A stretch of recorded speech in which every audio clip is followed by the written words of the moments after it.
A proposta de emenda constitucional que estende para os trabalhadores domésticos direitos já assegurados para todos os outros trabalhadores do país caminha para a aprovação final pelo Senado. A votação em segundo turno deve acontecer na semana que vem e em seguida irá para a sanção da presidente Dilma. Conhecida como PEC das domésticas, a emenda garante FGTS, seguro-desemprego, adicional noturno, hora extra, salário família e jornada de 44 horas semanais aos mais de 7 milhões de trabalhadores do setor. Ricardo Pereira de Freitas Guimarães, mestre em Direito do Trabalho e professor da pós-graduação da PUC de São Paulo, vai explicar para a gente o que muda na vida de patrões e empregados com a aprovação dessa proposta.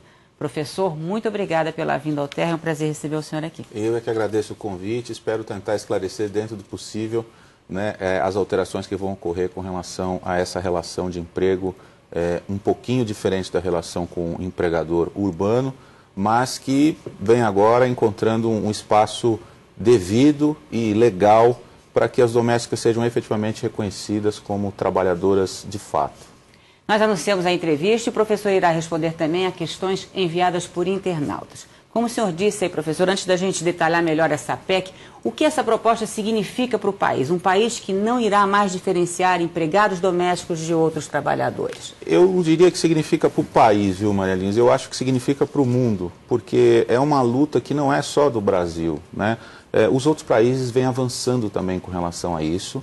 É uma luta da própria Organização Internacional do Trabalho, pela busca do trabalho decente, né? E chegou a hora da empregada doméstica ser valorizada mesmo, gostemos nós ou não, né, da sociedade que temos empregadas domésticas.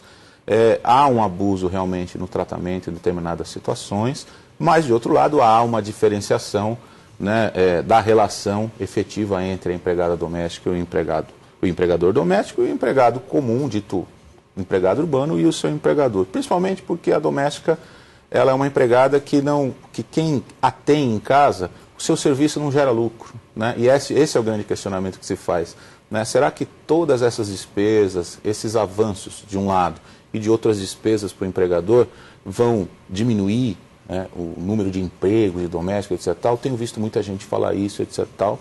Mas a gente precisa dar uma olhadinha na Constituição Federal com relação a essa alteração pela PEC, se for efetivamente realizada, e parece que sim, né, na próxima semana, né, como vai ser tratado no Poder Judiciário e nas relações em casa essa nova modalidade, essa nova forma de relacionamento.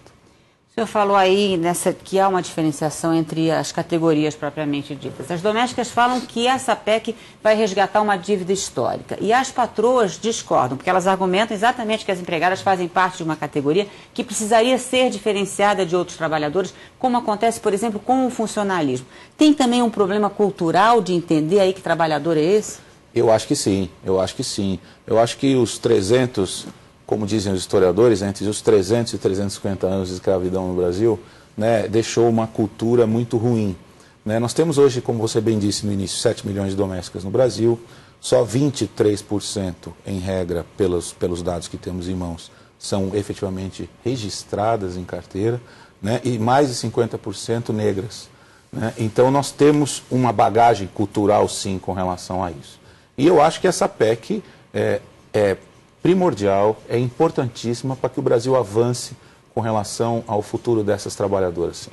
Agora vamos a questões de internautas. Há uma grande confusão e a gente recebeu muitas e muitas questões nesse sentido em relação à empregada doméstica e à diarista. A Ione Maria da Silva quer saber o seguinte, ela tem uma diarista que vai 2 vezes por semana e ela quer saber se essa PEC vai atingir essa relação de trabalho também. É a mesma dúvida, por exemplo, de Patrícia Gomes de Paula Souza, que também tem uma diarista 2 vezes por semana, do Robson Silva, que também gostaria de saber se vai mudar para as domésticas que vão só 2 vezes por semana, no caso. E aí temos outros aqui, como a Ione Maria, que fala que tem uma diarista que vai 3 vezes. Aí ela já tem dúvidas, porque aí ela acha que já tem uma relação de emprego aí, que deveria até ter carteira assinada. O importante é primeiro diferenciar quem é doméstica e quem é diarista. Vamos lá.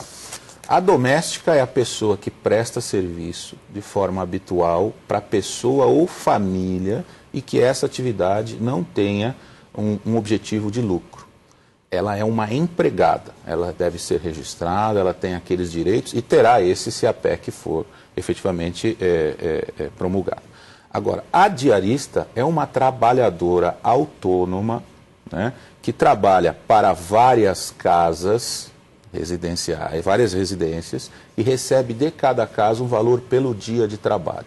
Não há na lei uma previsão para a diarista. O que há é um entendimento jurisprudencial dos tribunais, que diz o seguinte, em regra, que até 2 dias de trabalho é diarista. Passando disso, seria doméstica. Não obstante, a gente tem uma decisão já hoje do Tribunal Superior do Trabalho de uma dita diarista que buscou a relação de emprego, que ia 2 vezes por semana, mas fez esse trabalho durante 20 anos para a mesma família. Então o tribunal acabou reconhecendo que ela era uma empregada doméstica. Mas regra geral, diferente de outros países, é firmada pela jurisprudência até 2 dias. Tá? Então essa é a diarista, que é uma autônoma, não tem os direitos elencados ali, ela recolhe o seu INSS individualmente, né, que é diferente da empregada doméstica, em que a habitualidade, a constância da relação faz com que ela passe a ter um vínculo de emprego com esse empregador doméstico. Então, só para ficar bem claro, a partir de 3 dias, essa diarista vira uma empregada doméstica e que tem direito aí a ter carteira assinada e tudo mais. Exato, pela jurisprudência, sim. Pela jurisprudência é o que nós podemos concluir hoje. Tá certo. Uhum. O fato de a empregada até hoje não ser considerada um trabalhador como outro qualquer não a deixa, professor, mais suscetível à relação e à exploração de maus patrões? Não tenho dúvida. E eu tenho dito o seguinte, quando as pessoas falam que a existência da PEC vai trazer o desemprego, ainda que seja para a classe média, dessas empregadas domésticas, eu costumo dizer o seguinte, só 23% são registradas e nós temos o péssimo costume, né, no Brasil, de registrar no salário da doméstica em carteira como salário mínimo e pagar o restante, digamos assim, à margem da lei. Isso é muito comum se ver na justiça, né, fazendo com que essa diferença não integre o contrato dela para todos os efeitos. É assim que tem funcionado mesmo, Enes. Agora, em relação às questões que nos chegam aqui, por exemplo, a Creuza Maria dos Santos Machado, ela quer saber como é que fica a situação da empregada que dorme no emprego. E aí a gente tem também a questão do caseiro de sítio que ela levanta. A Jardilina Marques Ungarato também tem a mesma questão de uma empregada que dorme, como é que vai ser a contagem das horas extras, por exemplo, e por aí vai. Pois é, olha, é uma questão extremamente delicada, a questão de dormir em casa ou a questão das horas extras. Tenho defendido, assim, nessas conversas como a que nós estamos tendo hoje, que seria muito relevante que o patrão e a empregada tivessem um contrato de como se desenvolve o trabalho dela. Por que eu digo isso? Por algumas razões. Primeiro, por exemplo, numa cidade como São Paulo, muitas vezes a doméstica dorme na sua casa por uma conveniência da distância mesmo. Ela não quer ficar no ônibus 2 horas, 2 horas e meia para chegar na casa dela e no dia seguinte ter que estar cedinho de novo na sua residência. Então, na verdade, ela não trabalha, ela dorme, né? Isso seria relevante se constasse num contrato. Qual é a segunda razão para existir esse tipo de previsão num contrato? A segunda razão é que, numa demanda judicial, Maria Lins, é muito difícil a existência de provas, tanto para a doméstica, que em regra trabalha só, tanto para o empregador, que geralmente nem está em casa, né? Então, numa discussão judicial, existindo um contrato que diga como funciona esse serviço, né, já teria pelo menos uma presunção de boa-fé de como as partes se tratavam. Agora, o texto constitucional fala que tem direito à remuneração maior do trabalho noturno, fala que tem direito ao limite de 8/44, só que dependendo de como esse texto for evidenciado, entrar em vigência a redação desse texto, talvez a gente tenha alguns problemas. Um deles é, por exemplo, que a CLT diz claramente que não se aplica a CLT aos empregados domésticos, salvo quando a CLT expressamente disser que se aplica. Então, dependendo da redação dessa PEC, nós podemos ter a aplicabilidade absoluta da CLT, em tese, ou uma necessidade de regulamentação de um ponto ou outro. Em relação a essa questão das empregadas que dormem no serviço, tem muitas patroas que levantam a seguinte questão. Inclusive, a gente teve uma representante aqui do Sindicato dos Empregadores Domésticos do Estado de São Paulo, e ela levantou a seguinte questão, que as horas extras e também aí acrescidas do adicional noturno, elas seriam imputadas em cima do sono dessa pessoa. Isso pode fazer algum sentido? Em cima assim, do sono? Os horários, as horas em que ela está dormindo. Eu acho um pouco improvável, né? O que acontece é que a CLT, se for olhar para o texto da CLT, a CLT adotou uma teoria que se chama de tempo à disposição. O que significa isso? Significa um exemplo prático. Eu chego aqui no Terra para trabalhar às 8 da manhã, porque o meu superior hierárquico determinou. Só que ele só chega às 11. Das 8 às 11 eu fico aguardando ordens, mas estou aqui. Então esse tempo à disposição é considerado trabalho. Agora, não me parece que se a pessoa dormir em casa, salvo, evidentemente, em situações excepcionais, se você tem uma babá que está dormindo ao lado do seu filho para atendê-lo durante a noite, para dar uma mamá e etc., pode ser considerado uma jornada de trabalho. Agora, dormindo, acho que é inviável esse tipo de proposta. Pois é, até a Rosana Cristina, outra internauta que nos mandou aqui um e-mail, ela fala assim, e se ela, por exemplo, ela acordar no meio da madrugada, porque as questões são as mais, assim, inacreditáveis em algum sentido, assim, a filigrana que chega, né, o detalhe, assim, se ela acordar no meio da madrugada sem sono e resolver preparar o almoço do dia seguinte, isso é adicional noturno, é hora extra? Pois é, nós vamos ter que acomodar essa situação na legislação. Me parece que não, né? Eu acho que, por isso que eu defendo o contrato. Sabe, eu acho que ela tem que respeitar o contrato e o empregador tem que respeitar. A relação ficaria muito mais clara para os dois lados, Exato. Direitos e deveres. Formal. Tem que ser mais formal, porque a nossa cultura com a doméstica é de informalidade, em regra.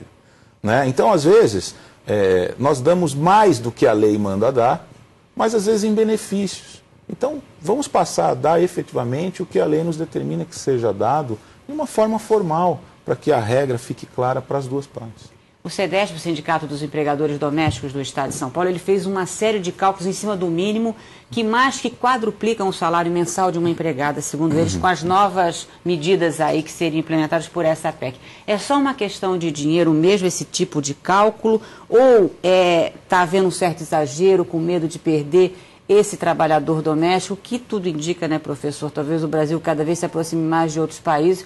É um trabalhador que tende a, pelo menos, se não desaparecer por um completo, pelo menos a ter a sua categoria muito diminuída, não? Olha, eu quadruplicar eu acho um pouco improvável. Eu vou citar aqui o professor José Pastore, que é um economista conhecido, né, que tem obras sobre cálculos de custo de empregado aqui não doméstico, empregado urbano. Né? E ele costuma dizer, e tem uma de suas obras, que um empregado custa 102,3% do que você paga de salário para ele. Então, veja, se um empregado urbano custa o dobro, vamos supor que esse cálculo atuarial seja o cálculo correto, e aí tem várias variantes que o professor José Pastore coloca, né? Ainda que esse cálculo seja o correto, eu acho difícil que um doméstico supere esse cálculo em mais 2 vezes. Né? Eu acho que podemos até pensar no dobro, podemos até pensar em 70% a mais, mas 4 vezes acho um exagero, um cálculo absolutamente fora da... Para assustar e para tentar evitar até a aprovação. Evidente, evidente. Temos questões também de pessoas que nos acompanham aqui no ao vivo e estão fazendo comentários e entrando no nosso chat. A Célia quer saber o seguinte, como é que ela vai recolher o Fundo de Garantia por Tempo de Serviço, o FGTS? Ela quer saber assim, agora a gente vai ter que contratar um contador para fazer esses cálculos? Na verdade, o Fundo de Garantia é devido, hoje, antes da PEC, é uma faculdade. Né? O empregador pode incorporar o regime do trabalho doméstico ao recolhimento do fundo ou não, é uma faculdade. Aprovada a PEC, passaria em tese a ser uma obrigatoriedade. Né? Então o empregador não teria mais essa faculdade de recolhimento, deveria recolher. O Fundo de Garantia é recolhido à base de 8% do salário ou da remuneração recebida pelo empregado, mês a mês, numa conta vinculada junto à Caixa Econômica Federal, conta do FGTS efetivamente. Não precisa de um contador, precisa fazer o salário vezes 8% e recolher na conta vinculada do empregado no FGTS, só isso. Tá certo, não é assim também um drama como estão levantando. Outra questão do Jean Astolfo, que também está aqui no nosso chat, ele quer saber como é que a gente vai recolher o INSS e vai continuar. Ele está falando nos 20%, mas na verdade é entre 11 e 12 do patrão, 8 e 9 do empregado doméstico. Né? Eu acho que essas regras permanecem as mesmas, não há nenhuma alteração com relação a isso. Outra questão em relação a esses direitos que a gente fala que tem que ser mais claros mesmo, né? Porque a gente vê que muitas patroas, por exemplo, ontem a gente conversando na quarta-feira aqui com um representante das patroas, ela falou assim, mas elas são tão bem tratadas porque elas almoçam, elas chegam em casa, tomam café e depois que vão trabalhar. Então agora a gente vai ter que ficar, tipo, botando um relógio ponto dentro de casa, marcando esses horários. O senhor acha que vai chegar a um extremo assim? Não, eu acho que são só garantias fundamentais. Olha, é importante dizer, viu, Mayrins, que o artigo 7º, onde haverá essa possível alteração, ele está num contexto de garantias fundamentais. O relógio ponto ou o controle de horário, ele, até pela própria CLT, ele só é exigido do trabalhador urbano em empresas que possuam mais de 10 funcionários. Né? Não é assim. Por isso que eu digo que um contrato, né, talvez dizendo os deveres e as obrigações e como eles serão discutidos, ou como será o dia a dia daquela casa, daquela residência, pode resolver inúmeras questões. Não é isso, vai por ponto, 1 hora de almoço, meia hora. Não, eu acho que os direitos, dentro dessa diferenciação que existe mesmo do empregado de fábrica e do empregado da casa, vão ser respeitados com a maior naturalidade. Nessa quarta-feira a gente entrevistou também a Creuza Oliveira, que é a presidente da Federação Nacional dos Trabalhadores Domésticos, e ela fala uma história assim que quando houve a lei que impôs a carteira para a empregada doméstica em 1972, que houve uma gritaria muito grande naquela época também, todo mundo dizendo não vai, todo mundo perdeu o emprego, as empregadas não vão mais conseguir trabalhar, tal. E que a sociedade se adequou àquele momento e que o senhor, apesar do senhor dizer que ainda muitas não têm a carteira assinada, mas isso, hoje em dia, elas mesmas já sabem que é um direito que elas têm e exigem quando vão trabalhar. Quer dizer, a sociedade se adequou naquela época e tende a se adequar nesse momento também. Não tenho dúvida, eu não tenho dúvida. E eu costumo dizer o seguinte, quem é mau empregador vai continuar sendo mau empregador. Quem é bom empregador vai continuar sendo bom empregador. Nenhuma lei altera a forma de uma pessoa pensar, a forma dela agir. Né? E a lei é sempre assim, ela vem e ela vai se acomodando, ela vai acomodando a sociedade em seus pensamentos e em suas relações.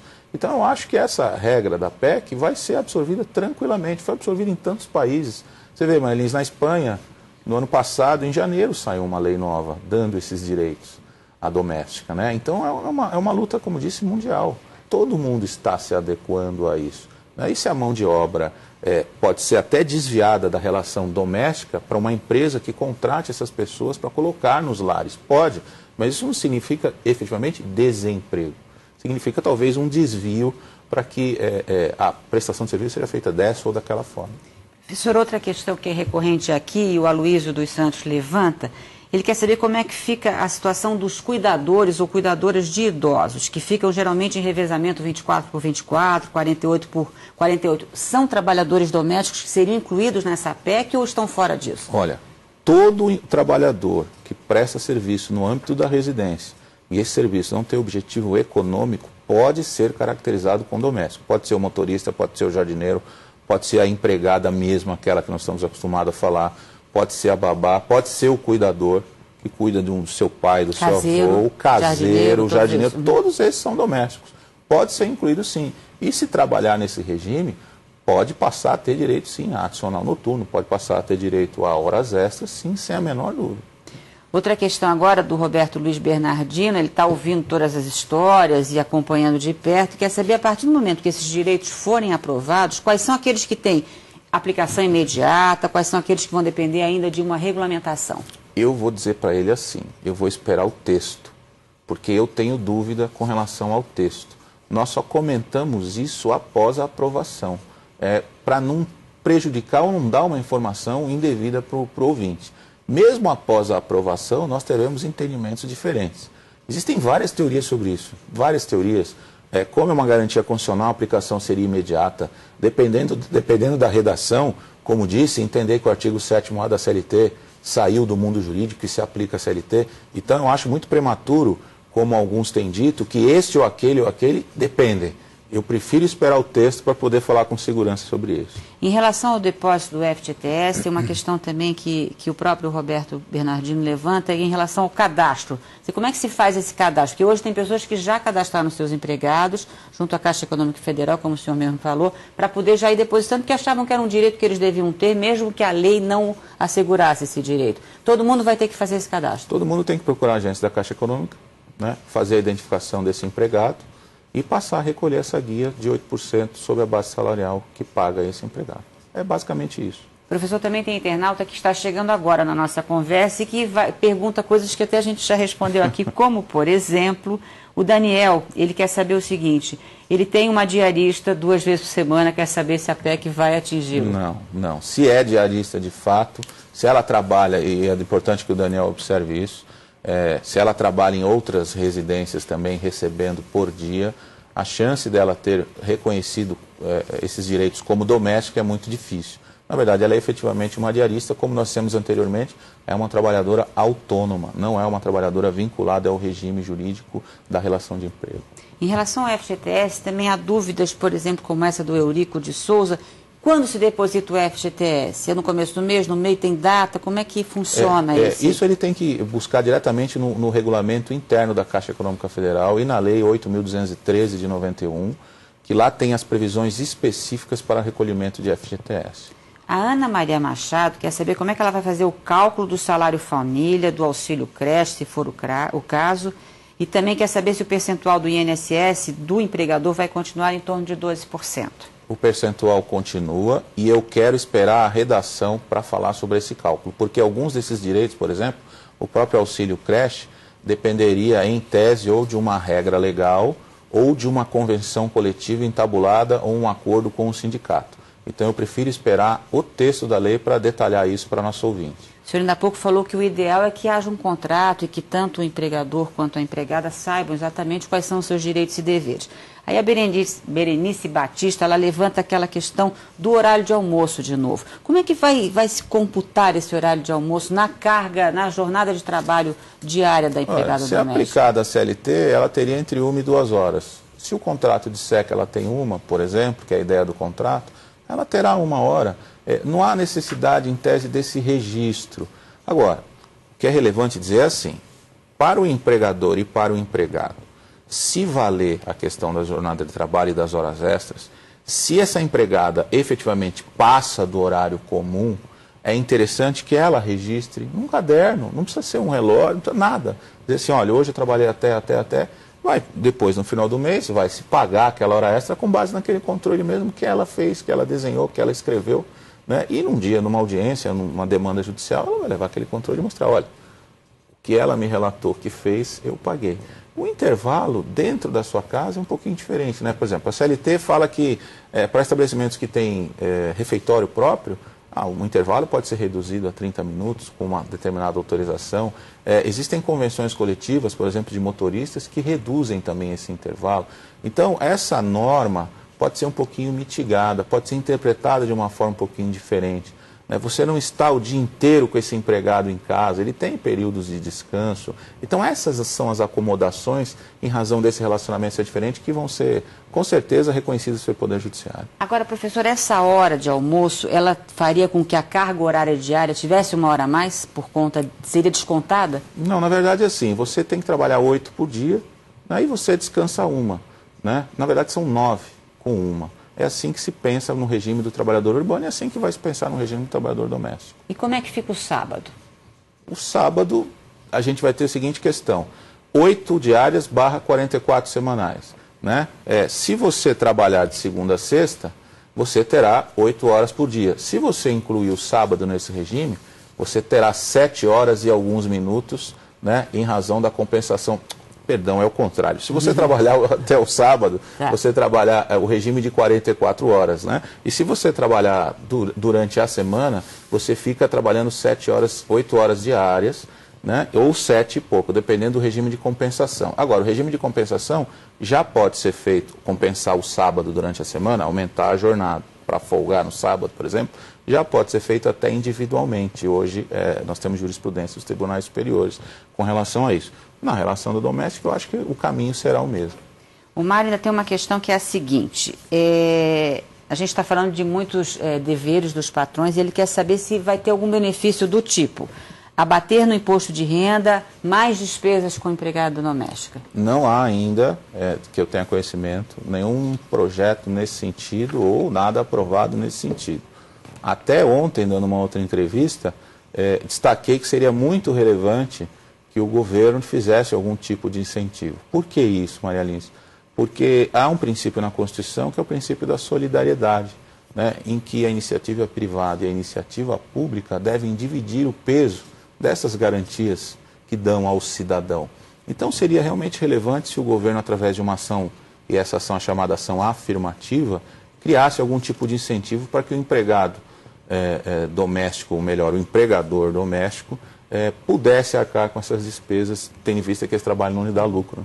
Professor, para ficar bem claro, então, ao transformar a empregada num trabalhador com amplos direitos e deveres, os empregadores também vão sair ganhando, não? Para poder ficar mais clara essa relação que é tão confusa no Brasil ainda? Eu acho que sim, eu acho que acho que a transparência e a relação...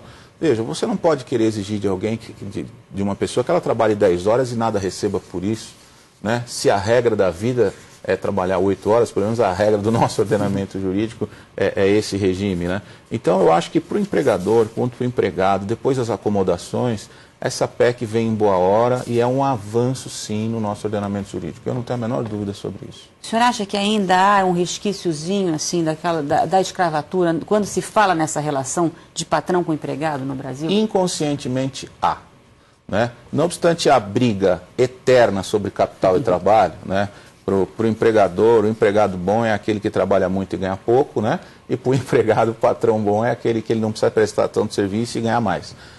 Não obstante essa briga do capitalismo, né, nas relações sociais, no caso do empregado doméstico, há esse resquício sim, mas é um resquício que eu acho que é inconsciente, né? Nós nos acostumamos a ter esse relacionamento.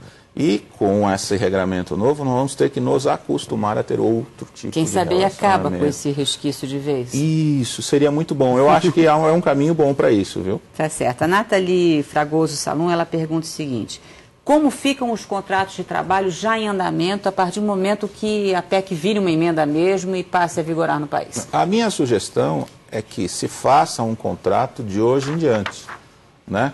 Porque ninguém vai cobrar. Quer dizer, não retroage, vamos deixar bem claro, né? Ninguém vai cobrar, isso é uma regra de introdução do direito. A vigência da norma vai incidir a partir do momento que ela chegar à sociedade, né? Eu não posso exigir nada anterior a isso. Então, o que está para trás estaria, em tese, quitado pelo relacionamento anterior.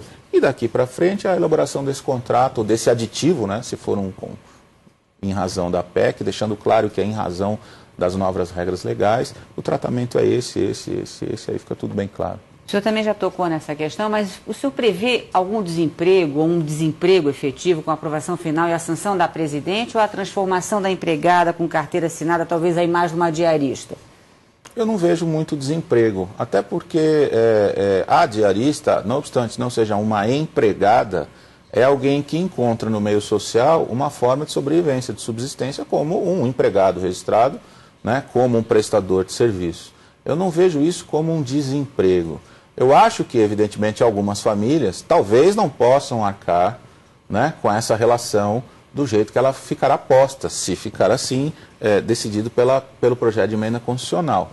Mas eu não acredito efetivamente num desemprego. Acho que pode existir até a conversão de algumas em diarista, etc. e tal, para que consiga comportar no orçamento da nossa casa esse tipo de trabalhador. Mas eu não acredito numa política de desemprego ampla como se tem pregado por aí, não. Temos o senhor Araújo, que está aqui no nosso chat. Ele quer saber o seguinte: como ele faz com a empregada dele que, segundo ele, não quer ser registrada por causa do cartão do Bolsa Família? Olha, eu queria deixar bem claro, isso é fundamental, que ser registrado ou não ser registrado não está disponível para as partes. Isso não é disponível. A partir do momento que o empregado, a empregada passa a trabalhar na sua residência ou em qualquer empresa, o empregador tem, em regra, 48 horas para anotar a sua carteira. Amanhã, numa demanda trabalhista, se ele disser que não anotou porque ela não quis, é uma coisa que ele não tiver dito nada, porque isso não tem impacto na lei. Outra coisa, se essa moça quer ficar recebendo um valor e não ser registrada por isso, que fique bem claro que ela está recebendo um valor indevidamente, né? E que ela pode até ser acionada por crime, porque o Bolsa Família tem um determinado objetivo e ela quer receber o Bolsa Família, não ser registrada, mais o salário, ou seja, ela quer o melhor dos mundos, né? Então ela estaria violando o próprio contexto do Bolsa Família. Quer dizer, os dois estão violando. O patrão por aceitar essa, digamos assim, não registrar, porque também interessa a ele não aceitando registrar. Essa proposta indecente. Essa proposta indecente, digamos assim, e ela porque não quer ser registrada para conseguir... Então os dois estão correndo um risco bem grave aí, diria. De acordo com dados do IBGE, de 2009, professor, dos 7 milhões e 200 mil trabalhadores domésticos do país, 93% são mulheres, sendo que 57% são negros, como até o senhor disse que mais de 50 eram negros no começo aqui da nossa entrevista. O perfil continua o mesmo? Continua. Não há uma nova pesquisa após essa que eu tenha conhecimento. Mas eu tive algumas conversas com pessoas que veiculam esse tipo de notícia e disseram que não houve uma grande alteração. Pode ter mudado um pouquinho para cá, um pouquinho para lá, mas nada que digno de nota, nada representativo. Ainda é assim. Ainda é assim. E em relação à questão da PEC, a classe mais atingida vai ser mesmo a classe média, já que a gente sabe que dificilmente os ricos vão abrir mão dos seus empregados por conta de terem que pagar mais alguns direitos a eles. É uma questão que pega tanto a sociedade brasileira porque atinge diretamente a classe média? Pode ser que pegue mesmo. Eu acho que, como eu disse aqui, eu acho que alguns setores, e a classe média é um desses setores, pode ser atingido com relação a não poder arcar com uma empregada doméstica? Pode. Ou vão apertar o orçamento aqui e ali para continuar com esse luxo, né? Porque a empregada doméstica é um luxo, não é? Não obstante, todos nós precisamos trabalhar hoje em dia, né? Homens, mulheres, iguais perante a lei, né?